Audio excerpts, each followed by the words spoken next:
this We happens. will change its format to anything without it. Change the font color italic to message. Next, increase the font size to very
That is an indication that the smart money is in fact starting a campaign to reverse the market. Number 2. Pay attention to the reaction event. The reaction will provide further confirmation about the subtle signs of counter-trend volume found in the preliminary Arrange the stop amounts and from climax. largest to smallest. The reaction move tends to look qualitatively different than the previous counter-trend Add moves. commas for numbers. Number Then 3. hide the What decimals. ultimately confirms phase A Add is border phase to B. the group to highlight So the it. trader must wait for the development of phase B before looking for trade opportunities, even when the first 4 logical events appear to provide clear trade setups. For example, it might be tempting to look for a trade after the end of the reaction, aiming for Simply the secondary link the text test at the boxes to the climax. correct cells. Even though that's possible, it's not what the methodology proposes. Just for the sake of illustration, phase A in an accumulation process looks like this: a preliminary support, followed by the selling climax, then an automatic rally, and finally a secondary test. In a distribution process, For save phase time, A starts with the copy the preliminary latest supply, formatting and paste followed it by to the the buying previous climax, texts. then an automatic reaction, and finally a secondary test. Phase B can be a challenge because it is composed by successive secondary tests at both limits of the range. That's a challenge because these secondary tests might easily be mistaken by a breakout of the range, so it's key to pay attention to effort and results at the upper and lower limits of the accumulation or distribution processes. The key factor to pay attention to in phase B is time. In ideal scenarios, phase B should be longer than phase A in terms of time. The shorter the time duration of phase B, the more we approach the fast reversal patterns. By waiting for phase B The to have next a longer time analysis is to duration find than the phase average A, time of the profitable trader will calls in usually each avoid month. entering the market too soon. When phase B becomes longer than A, the trader can also increase his level of alertness while looking for a false breakout. In other words, 2 keys in phase B are the careful analysis of volume and price at the limits of the range and the time duration of the phase, which should be greater than phase A. That's a guideline, however, not a rule. In this illustration, we can see the textbook version of phase B in an accumulation structure. Recall that in an accumulation, the upper minor false breakout in the form of a secondary test is called upthrust action, and the lower minor false breakout is called secondary test as a sign of weakness. Phase B Add the ends months just in the before row the spring field. in an accumulation. In this other Here is the illustration, we column can that see the contains the textbook version average of phase duration of B in a calls. distribution structure. Recall that in a distribution, the upper minor false breakout in the form of a secondary test is simply called Choose upthrust, summarized by and the lower average. minor false Then change breakout the in the format form of the of a cells to secondary minutes test and is seconds. called minor sign of weakness. Phase B will end just before the upthrust after distribution in the distribution. Phase C is known as the test, and it is composed by the false breakout event, which is perhaps the most important of As all we logical explained events, in the previous and the video, ultimate point a of the fair smart money formula must be manipulation added to maneuver. avoid errors This is appearing where on the the smart money dashboard. will attempt to But induce here, when an uninformed error traders occurs, to one side show of the market zero number because with we the will sole use purpose this of table to generating create a liquidity chart. to the opposite side. This is also a way that large traders have to test if the interest in the prior trend direction has faded. If the interest in the prior trend direction doesn't fade enough, the smart money campaign will fail, and the movement after the range will be a reaccumulation or a redistribution. If the interest in the prior trend direction does fade, the smart money campaign will be successful, and the market will reverse direction. This is mainly why phase C is denominated as the test. In an accumulation structure, phase C will simply be the spring, as you can see in this illustration. In a distribution structure, phase C will simply be the upthrust after distribution, which is the mirror image of the spring. Phase D is composed by the last 2 logical events, which are the breakout and the confirmation. There are mainly 3 possibilities in this phase. Price can create a clear breakout and confirmation, which is what traders will expect.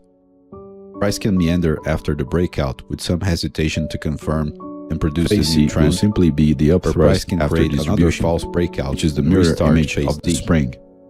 Once again, phase D is composed by the last 2 logical events, have to look for signs of volume and The price names of the confirmation months for effort appearing and in the result. There are horizontal mainly three column possibilities contain a in this large way space. to assess what is Therefore, really going on. A clear we will breakout change the in names to the confirmation months in an with exchange month what traders number will using expect. the XD will date be value composed. formula. Price can meander Type after the date breakout, value. followed by the Then hesitation choose to the value. confirm and Type produce the a C symbol. will simply be Double the upper price quotation, average one on double your false break quotation. distribution Then mirror close image of the the spring brackets. posed by the fall Once through AC the is composed by the last two logical events, have to look for signs of volume and The price names of the confirmation months for effort appearing and in the result. There are horizontal mainly three column possibilities contain a in large this way space. to assess what is Therefore, really going on. A clear we will breakout change the in names to the confirmation months in an with exchange month what number traders will using expect. the XD date will be value composed. formula. Price can meander Type after the date breakout, value. followed by the Then hesitation choose to the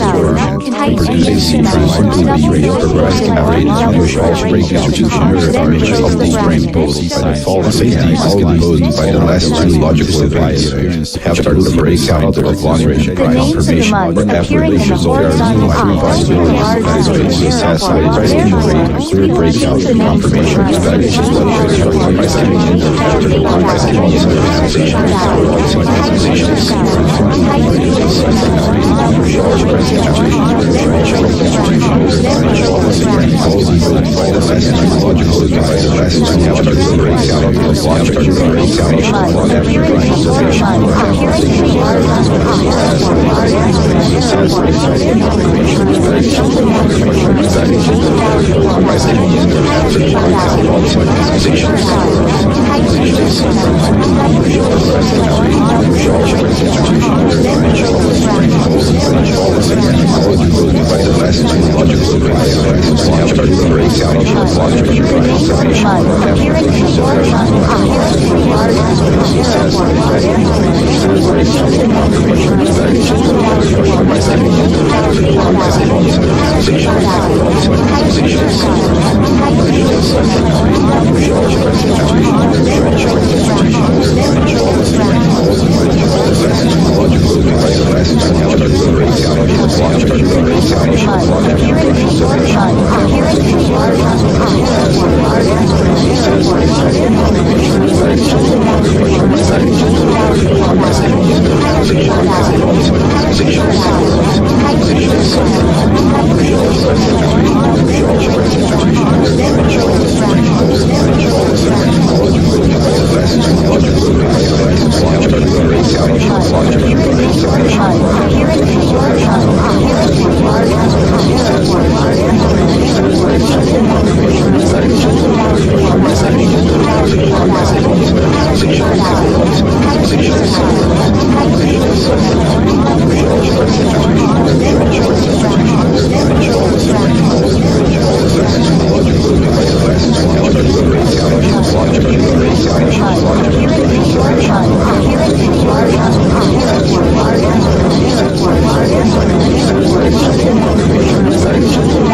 as the Wyckoff method calls it.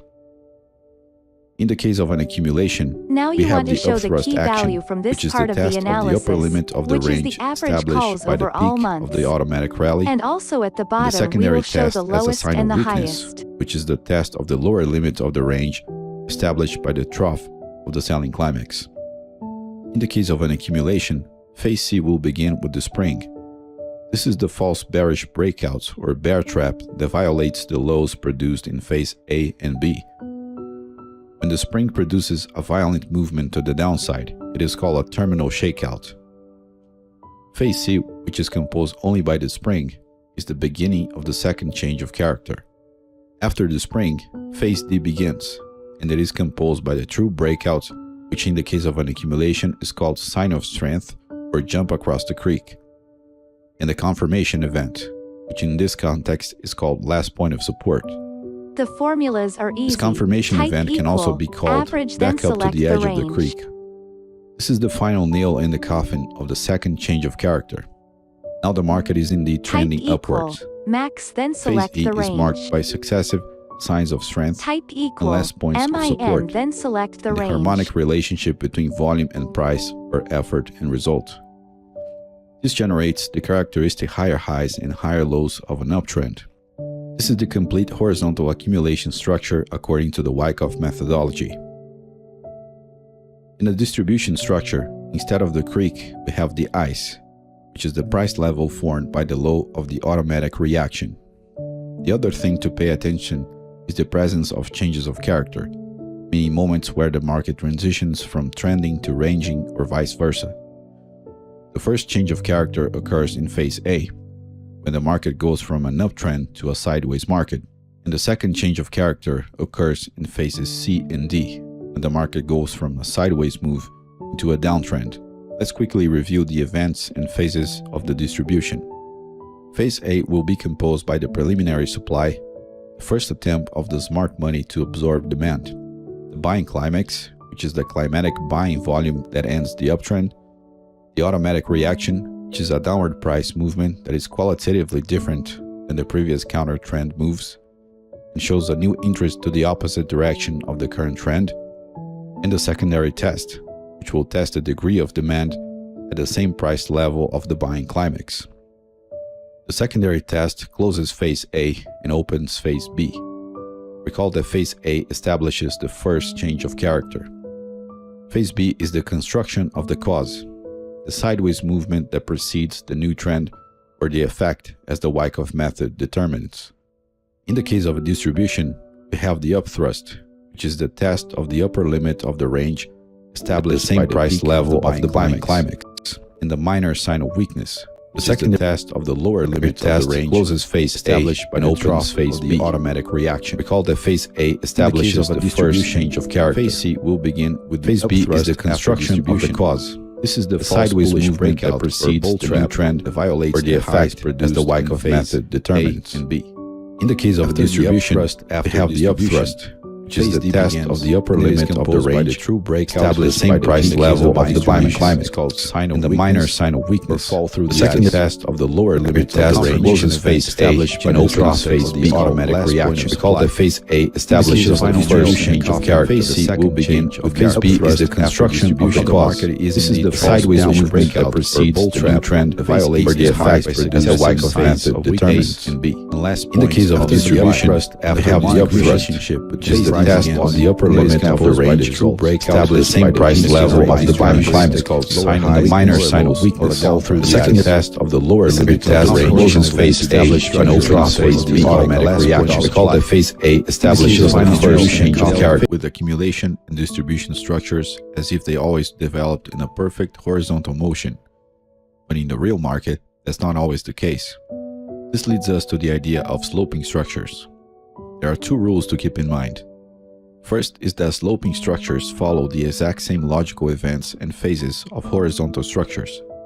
Second, an upward sloping structure generally means that buyers have more strength than sellers, and downward sloping structures generally mean that sellers have more power than buyers. That means there are four possible types of sloping structures: the upsloping accumulation, the downsloping accumulation, the upsloping distribution, and the downsloping distribution. The events in phase A are critical for the determination of horizontal or sloping structures. Paying attention to phase A also allows the trader using the Wyckoff method to know where to ground channel lines, which is often a challenge to most traders who have too many options in that regard. Let's begin by analyzing the upsloping accumulation structure first. An accumulation is a structure that precedes an uptrend. The fact that it is upsloping denotes power from buyers. In other words, an upsloping accumulation is stronger than a horizontal accumulation. There is one critical detail that must be taken into account when dealing with an upsloping accumulation. Since the construction of the cause will be tilted upwards, the spring event will not necessarily break all the previous lows from phases A and B. It will probably break some of the previous lows, but not all of them, unless we are talking about a terminal shakeout event, which is a deeper spring. The key point to remember here is to look for the breakout of some To lows, show the but bar also chart in creative to look for the design, breakout we of will the lower remove the channel vertical line. ox, which is That will showing the provide sales another team's perspective names. about the spring. And I prefer Remember to show that them an above upsloping each bar. accumulation To implies an create already this, existing we need advantage to add the buyers, total so sales the one spring more event will time. probably not be so dramatic.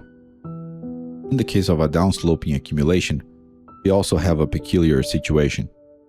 A downsloping market implies weakness, and it will inevitably create lower highs And and then lower from the lows. data label options, That we means will it can check be on difficult to category spot the name spring and event, uncheck the since the values. previous lows will be broken already. The key point here is that the spring event will have to be dramatic in order to create liquidity to the upside. Once again, it's important to keep an eye on the boundaries of the channel because that will Remove the help bar gauge color and whether the or border not we are color as dealing well. We also have a Secondary peculiar test. situation, or with the spring event. The downsloping market implies the mirror image of these last two situations will inevitably create lower highs And then lower from the lows. data distribution label structures. options, That we means will it can check be on difficult to category spot the name spring and event uncheck the distribution, since the values. previous lows will be In this broken case, already. we'll be looking for the key point here is that the spring event will have to be dramatic previous highs in order to create liquidity to the upside. of the cause is Once again, it's important to keep after an eye on the distribution boundaries will of the probably channel not because break that will Remove the help bar gauge color and the whether or border not we color are as dealing. well. We also have a Secondary peculiar test to situation, sellers. or with the spring event. The Downsloping market look for This some highs to be $69 broken, light and bulb then pay security attention to camera the is upper disrupting boundary the of the video channel surveillance to industry gauge in whether or not Australia. we are dealing with an upthrust after distribution or simply an upthrust. In the case of an upsloping distribution, the construction of the cause will naturally produce higher highs.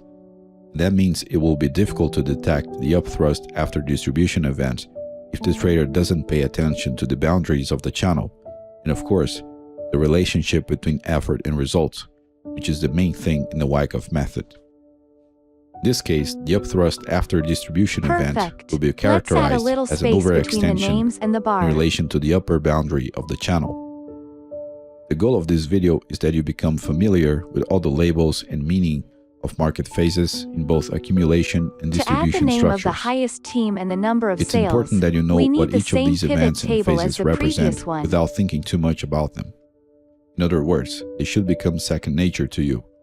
If this video was helpful to you somehow, please click the like button, subscribe to the and channel, arrange the activate values the from notifications largest to button, smallest. share the video with your It is trading better community, to reflect and the leave your results of feedback the below cells in the into comment cells section. outside the pivot In part table. 4 of the course, we'll begin to look at more refined aspects of the Wyckoff method. Thank you very much for watching, and I hope to see you in the next video. Take care.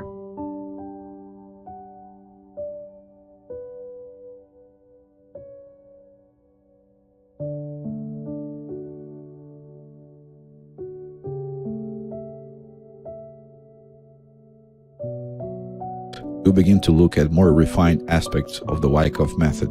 Thank you very much for watching, and I hope to see you in the next video. In this free video course, you will learn everything you need to learn about the basics of technical analysis in a structured, simple to follow, step-by-step way. We'll begin with a simple introduction to what technical analysis is and its goals, and then we'll jump right to the main techniques for beginners. We'll begin to look at more refined aspects of the Wyckoff method. Thank you very much for watching, and I hope to see you in the next video. In this free video course, you will learn everything you need to learn about the basics of technical analysis in a structured, simple to follow, make sure you click the like button, subscribe to the channel. We'll begin with a simple introduction to what technical analysis is and its goals. Then we'll jump right to the main techniques for beginners. We'll begin to look at more refined aspects of the Wyckoff method.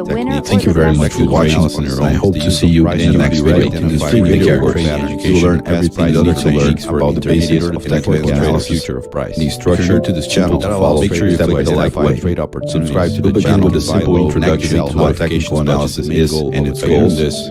Then we'll jump right to the main techniques for beginners. Financial markets are made. We'll begin to look at more refined aspects of the Wyckoff method. Thank you very much for watching, and I hope to see you in the next video. In this free video course, you will learn everything you need to learn about the basics of technical analysis in a structure to this channel to follow. Make sure you click the like button, subscribe to the channel. With a simple introduction to what technical analysis is and its goals. Then we'll jump right to the main techniques for beginners. Financial markets are made. We'll begin to look at another refined vehicle now to the light of man. Thank you very much for watching. I hope to see you in the next video. To learn everything there is to learn about the basics of technical analysis, the structure to this channel. Make sure you like, rate, subscribe to the channel. The simple introduction to what technical analysis is and its goals. Then we'll jump right to the main techniques to begin this financial market. Even to look at another refined vehicle now to the light of man. Thank you very much for watching. I hope to see you in the next video. To learn everything there is to learn about the basics of technical analysis, the structure to this channel. Make sure you like, rate, subscribe to the channel. The simple introduction to what technical analysis is and its goals. Then we'll jump right to the main techniques to begin this financial market. Even to look at another refined vehicle now to the light of man. Thank you very much for watching. I hope to see you in the next video. To learn everything there is to learn about the basics of technical analysis, the structure to this channel. Make sure you like, rate, subscribe to the channel. The simple introduction to what technical analysis is and its goals. Then we'll jump right to the main techniques to begin this financial market. Even to look at another refined vehicle now to the light of man. Thank you very much for watching. I hope to see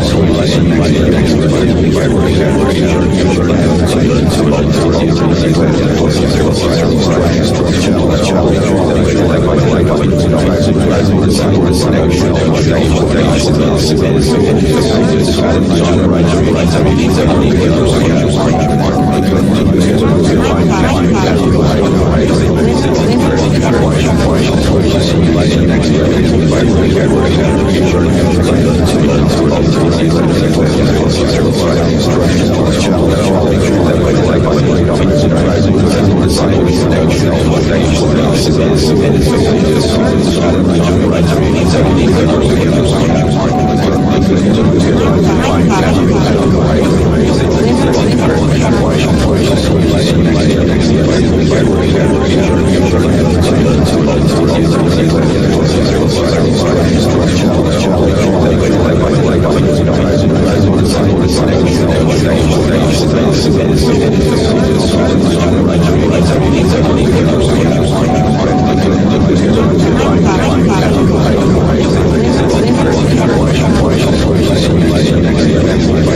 Device will be without